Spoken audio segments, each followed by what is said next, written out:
So hello everyone and welcome back to another video, and this is another video about my beloved GTX 780 Ti Windforce. So I've made a video about this in the past that I got it back to working, kinda. Like it fired up and it was able to run benchmarks again, but it was severely handicapped. Because what I did is I flashed a custom BIOS that limited the VRAM clock to 500 MHz. Which turned this 780 Ti into a 580 for performance. Now the card is working again completely, like it's running as a 780 Ti should. It still has one major problem though, which might not actually be a problem, but like it's something that potentially could harm the card a lot, so investigating it is pretty hard.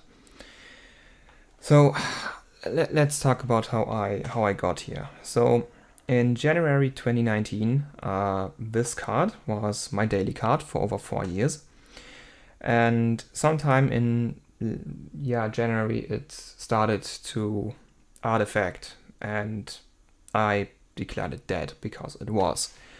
Like it would artifact, it would crash the system, sometimes it wouldn't even launch the drivers and it would show like weird artifacts even without the driver running, and it's just like the typical symptoms of a dead card. And that's how I got my RX 570, because I used that 570 for about 2 months. So I did have a graphics card, because it might sound weird now with all the graphics cards that I have in my possession now, but at that time I had this card and my old GTX 650, which was like, nah, that's way too slow to do anything. I could use the iGPU instead. So yeah, I took some funds and was like, okay, I need a replacement card. Like I'm gonna take the cheapest card I can find that's an okay replacement for the time being until I get my 2080 Ti, which I use now. And that ended up being that RX 570. So what happened to this card is, like, I suspected that the memory was faulty, because like, the artifacts it showed were like typical memory artifacts, and the eventual fix that I found was creating a custom BIOS that limited the memory clock to 500 MHz, and that made the card work again. The memory was really slow, and therefore the entire card was really, really slow because the memory bottlenecked everything else. But like, the card fired up, the core was completely functional, it was able to run benchmarks slowly, but that was it for a while. Then a couple days, or more like weeks ago, I got the 2 GTX 580 reference cards that I brought back to life by heat gunning the core. And I thought, well, those cards have kind of similar problems to what my 780 Ti has. Let's just heat gun the core. Like, I can't make it worse, except I break the core, at which point I would hate myself. But no, that didn't happen. Like, I used the heat gun for 40 seconds, I think, 5 to 10 centimeters away from the core. And then, yeah, put the cooler back on, tested the card, and yes, it worked! Even with the stock BIOS. The memory was at 3.6 GHz again, and it could even overclock. A lot even. Like, this is a Hynix card, not Samsung, but this beats the Samsung 670 I have. Well, yes, the 670 is a generation older, but like, it's GDDR5 and both cards are Kepler based. But like, this overclocked beats the 670 by like 200 megahertz, and I haven't even maxed it yet. But when I ran benchmarks, like, I wanted to record some benchmarks for like, I already did this video, and then I ran the benchmarks, and then I noticed an issue with the card, which is why I'm reshooting the video right now. I've talked about, in the last video, I've talked about how the card, like, it was really, really damn golden. It was. So this did 1320 megahertz, like stock BIOS, no crazy voltages, 1320 megahertz. My other 780 Ti's, the reference card can't do it. The matrix can kinda do it, but like with a lot voltage and like cranking the cooling. This did it just like that.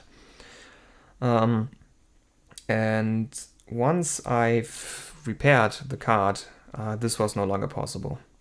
The card degraded about 100 megahertz down to 1220 megahertz, which is like pretty average to meh for 780 Ti's.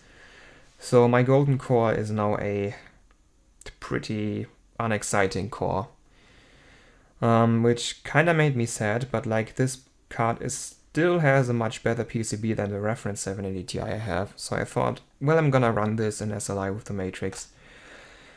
And I tried to do some benchmarks to like show, it can it still run benchmarks? How fast is it compared to the reference one? Because like it's a bit faster, it has a better PCB, it has a better power limit, it has higher stock clocks. The memory overclocks better on this. The core is about the same now with the degradation. But then I noticed the card would rapidly degrade more. Like as I ran the benchmarks, the card would start to crash. Like it would pass, and then a few minutes after it would no longer run the benchmark, not even start the benchmark, like outright crash instantly. And then I had to reduce the clocks, and then the same thing happened with the reduced clocks. So what I can tell right now, the card is in a state of rapid degradation. The core is getting worse with every time I run it. So now I'm at about 1200 megahertz flat, which it can run, which is like 40 megahertz away from stock of this. So I really don't want to run it anymore, because at the point where it can no longer run stock, it is broken again. And that's like a problem. I don't want that happening. So if that's the case, if the card is really in a state of rapid degradation, it's like off to the shelf forever. Like I want to keep it in a functioning state, because it is still my favorite graphics card. Like I've had so many good memories with this, like over 4 years, and it's still my favorite graphics card. It's a really nice one. Like it's nothing over the top, but it's just a great graphics card in my opinion. So I really don't want to break it again.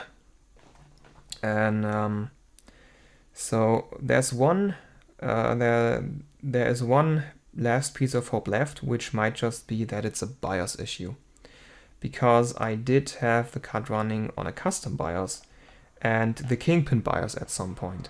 The BIOS that's on it now, because I couldn't find the original BIOS, I downloaded it from Tech Power Up, which should be the original BIOS, but I can't verify that. It might be that this BIOS is not working fully, and that because of that the card isn't clocking that great. Because I had that happen on the 580 Zoltec, where I flashed a custom, like a BIOS I found on Tech Power Up, and suddenly the memory got worse and overclocking. Maybe if I flash the Kingpin BIOS again, because this PCB can take it, maybe I'm gonna get back to where I was. Or maybe I can find the original BIOS again and flash that and get back to where I was. But yeah, like what I saw scared me pretty badly. So right now I really don't want to run it, because I really feel like I'm gonna break it if I do. Maybe someday I'll find the courage to run it again, but like for now, yeah, I mean, I don't want to run it. I like this card way too much to break it.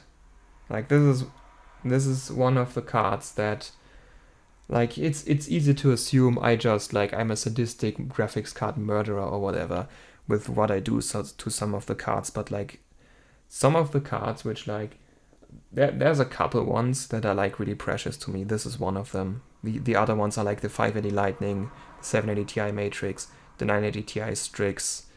I also really like the green PCB 580, but just because that's a rare one. than the 580 Direct CO2, because that was like my first graphics card that I bought for overclocking, so there's kind of sentimental value to that. And then the others are like guinea pigs that I test with and overclock, and yeah. So I really don't want to make the video too long. Like I just recorded another one that was like over 20 minutes again, so I'm gonna try to keep this less than that. So I said pretty much everything I wanted to say. So I did run some benchmarks.